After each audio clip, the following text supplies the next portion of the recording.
Zechariah, he was a nice person. He was a decent person. He was very smart. He was the only Christian in the whole of the school. And I hated him. Because I thought as a Muslim, I must be better than him. But he was better than I. We start to beat him every single day that we come to school. And we agreed on that night, we need to kill him. It was dark. It was cold. And we went ahead of him. And we were 5 of us. We climbed a tree and we waited there. And from far away, we saw that a torch coming. And the light became bigger and bigger as it approaches us.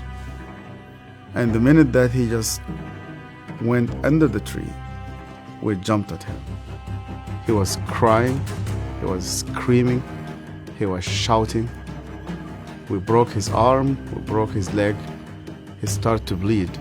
And because he started to scream and begging for help, I put my hand in his mouth so that no noise will come out of him. Similar when you're slaughtering a sheep, it's just shivering, and the others were beating him. I felt very proud. You were actually doing something for Allah. You want to please Him. And suddenly, he could no longer breathe, and we could not hear his voice. We left him in the wood between life and death.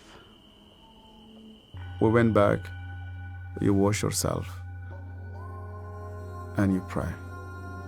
And Zechariah never came back. We've never seen him again. I was born and raised up in a very, very fanatic Muslim family. When I was a child, my father brought me to a Quran school. I was only 8 years old, and my father just dropped me there. They shaved my head. We sat in a circle. The Shaykh sat in the middle of this circle, and he has a very long whip. I was forced to memorize the Quran. Every mistake that you do, this whip will just come right in the middle of your head. You're not allowed to cry, because in our culture they tell you men never cry. I was crying every single night. And they told me, you belong to the Islamic Ummah, and that's why you fight for it, you stay loyal to it. I started to hate people, to hate everybody who's not a Muslim. And I especially used to hate the Jews.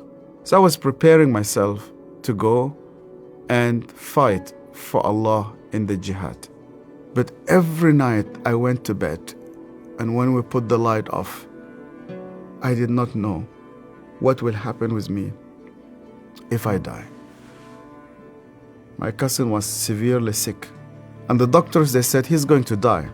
They gave him only a couple of days. And one day came 2 people. They were Coptic Christians, and one of them wanted to greet me, and then I saw he had a cross. And then I pulled my hand back. I said, well, I'm not going to touch a hand with a cross. And then he said to me, we hear that this child is sick. We would like to pray for him. And only out of politeness, I told them, okay. And they started to speak to God like a person that he speaks to his friend. They said, God, please heal this child. The minute that they said, Amen, this child opened his eyes for the first time in 4 weeks. He started to move his hands. He started to speak. He sat down in his bed and he started to walk. And one of those 2 persons who prayed sat down with me, and he said to me, you know what? The real miracle is that God wants to change your heart. Do you believe that Yeshua is alive? And I told him, yeah. Because according to the Islamic tradition, God took him to heaven and he's alive and he will come back one day. And he said to me, because he's alive, you can speak to him.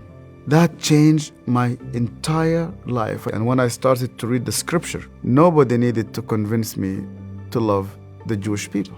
The only way for Muslims to start to love the Jews is when they meet Yeshua. I loved my family, I loved my father, I loved my mother, and I loved my community. And when I decided to follow Yeshua, my grandfather and my father said to me, "You are no longer one of us." They made a funeral. They invited friends and family. They brought a coffin to the cemetery, and they said, "Our son is dead."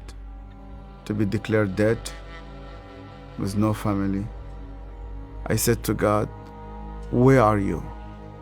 I heard this voice, and this voice told me, "You know that the grave where your name is written, you know that grave is empty. And guess what? My grave is also empty." I went to Egypt for the first time after many years, and I was in a pastoral conference. And one of the Sudanese pastors came to me. It's an elderly man, gray hair. He started to speak to me, and he asked me, "Where did you come from?" I told him my story. He started to cry. And then I asked him, "Why are you crying?" And he said to me, "Do you remember me? My name is Zachariah." And suddenly, I remembered him. The last time I saw him, it was in that dark night. I could hear suddenly the way that he was screaming, even though that was 25 years. Suddenly I started to see his broken arm and broken legs. I started to see the scars which I caused him. I started to be full of shame. I was a bad person, yeah. I was terrible.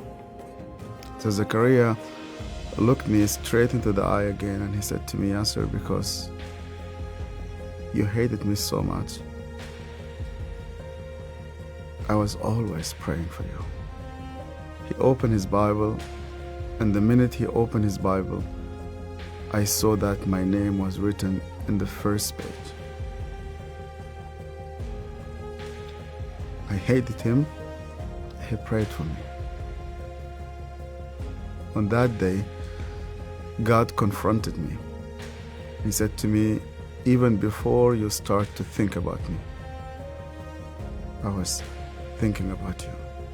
To love those who hate you, you need someone whose name is Yeshua."